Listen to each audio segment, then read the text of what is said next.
Long, long ago, the city of Venice was but a single hut, made of wattle and seaweed and daub, and a single boat beached on a solitary island. All around was the empty lagoon, the low horizon, the gray mirror of the water, the shrill-voiced seabirds, and the silent fishes. The hut was inhabited by a kindly old couple who took refuge on the island when the mainland was overrun by barbarian hordes. The couple lived on fish, the greens from their garden, and water that tasted faintly of salt. Their lives were very humble, and they would have been content except for their loneliness. Seldom did a day pass by when one or the other of them did not predict that surely soon the companions of their youth would follow them to the islands. They looked forward to that day as if it were a festival that had been promised them, and planned how they would celebrate and honor even the most disagreeable of neighbors. But the days passed and the years went by, and they saw no one, not the sail of a single fishing boat, until they wondered if some pestilence had swept the mainland shore, and if they were the last human creatures left alive.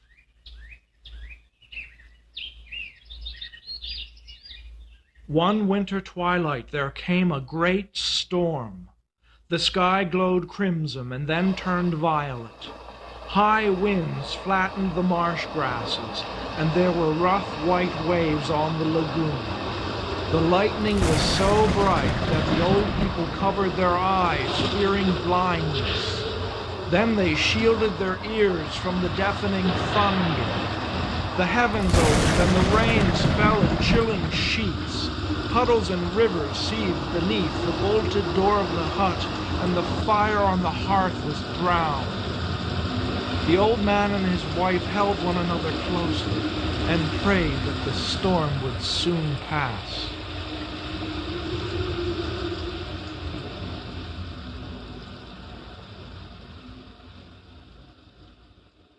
The wind died to a whisper, and at last the old woman went and opened the door and looked out. The sky was filled with stars, and the light of the moon left a long silver streak in the water. The woman followed the streak with her eyes, and saw a huddled shape by the edge of the sea. "Look!" she cried, and began to run unevenly toward the beached figure. Her husband stumbled after her. The shape was too large for a fish, too large for a bird, and as he drew closer it struck him that the shape was too large even for a man. The creature that lay on the strand was bulky and misshapen. A heavy head with matted hair the color and texture of seaweed, an enormous chest, muscled like a man's but hairless, fingers overlong and webbed with a sticky transparency, legs strangely boneless, heavy with fanning spines rather than feet. Worst of all was the face, unconscious, bestial, with slack mouth and viscid eyes.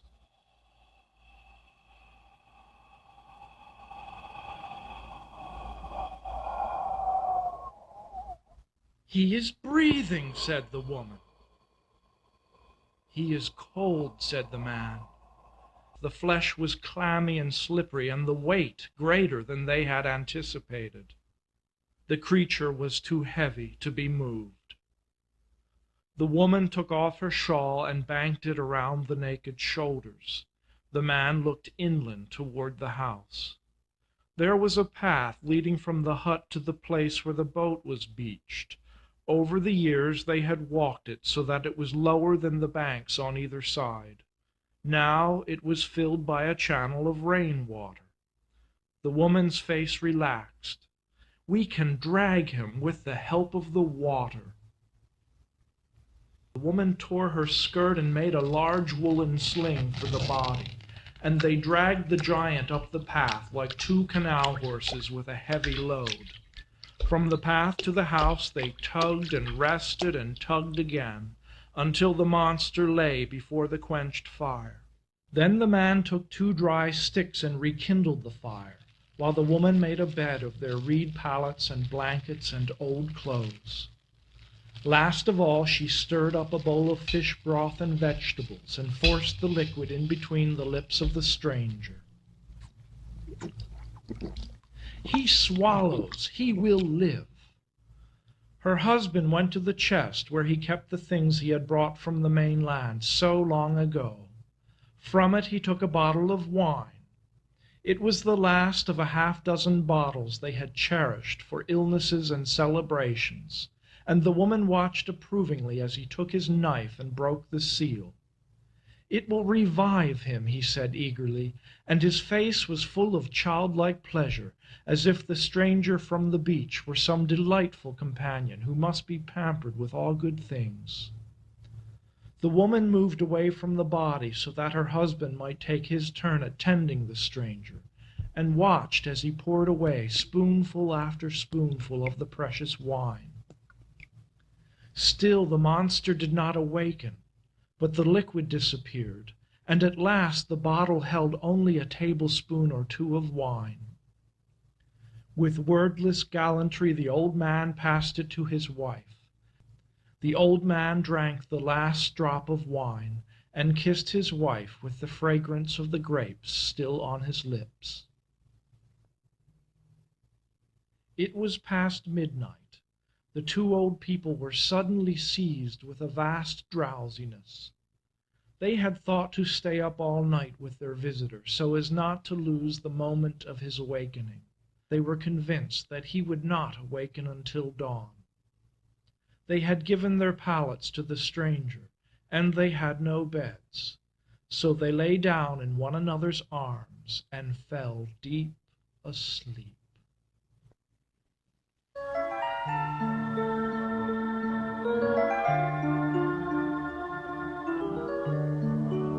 They dreamed the same dream. There was a greenish light, and all at once, with the insight of dreamers, they knew that they were under water. They saw the stranger's face, misshapen, bestial, worse than they had remembered it. Then the face changed, came into focus, and they knew that they had been looking at it the wrong way before. It was not a face to be seen through air, but through water.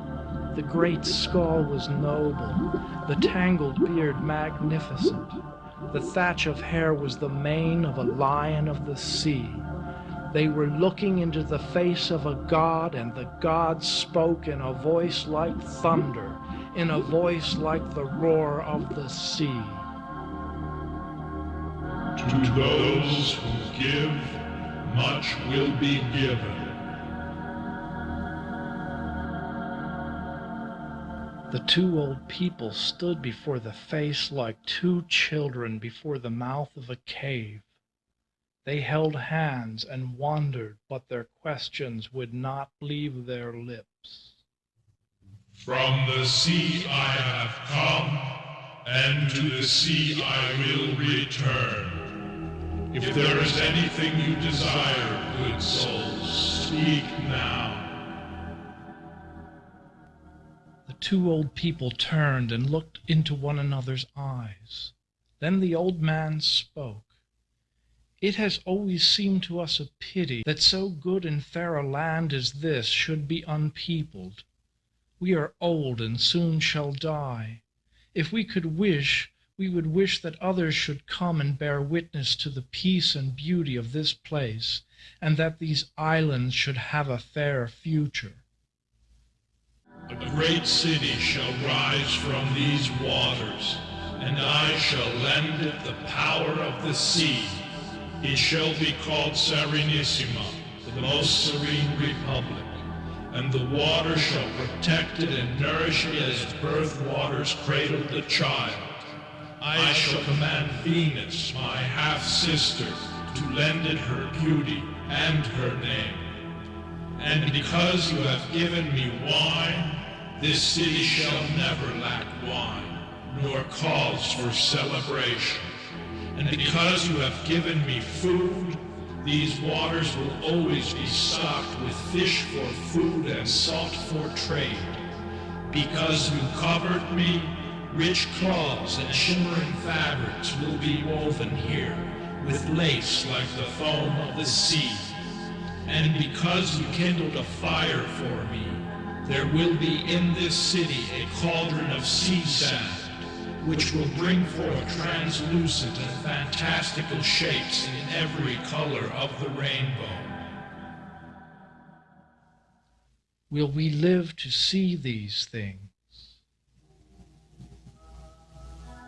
Go forth and gather pebbles where the water meets the land. Kiss each stone and return it to the water. And in an instant they were no longer in the presence of the god, but running down to the shore as lightly as carefree children. In the silver light of the moon they gathered the stones and kissed them, and 1,000 shining circles rippled across the surface of the sea. And then they were back in their beds, still dreaming, and beheld the city, saw bridges arch like stone rainbows over the narrow canals. They saw larchwood, which crumbles in the sun, hammered deep into the muddy banks and grows strong as steel.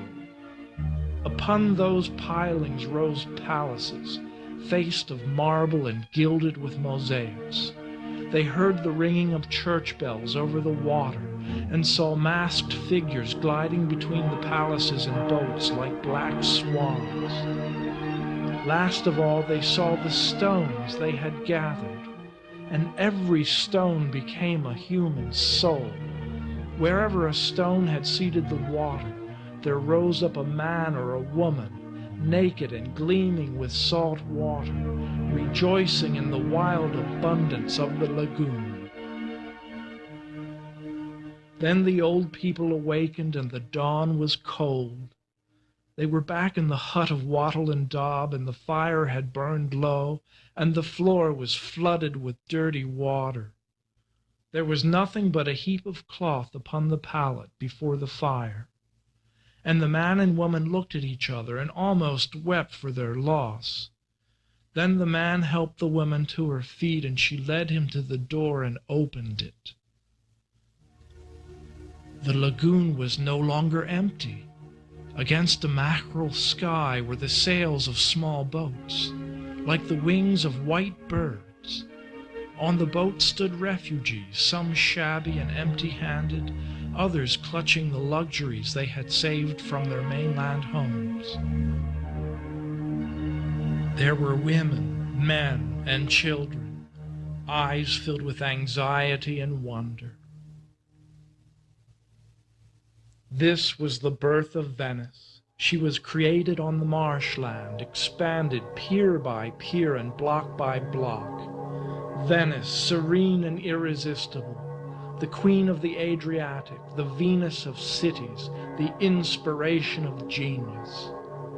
All who enter her labyrinth fall under her spell and surrender.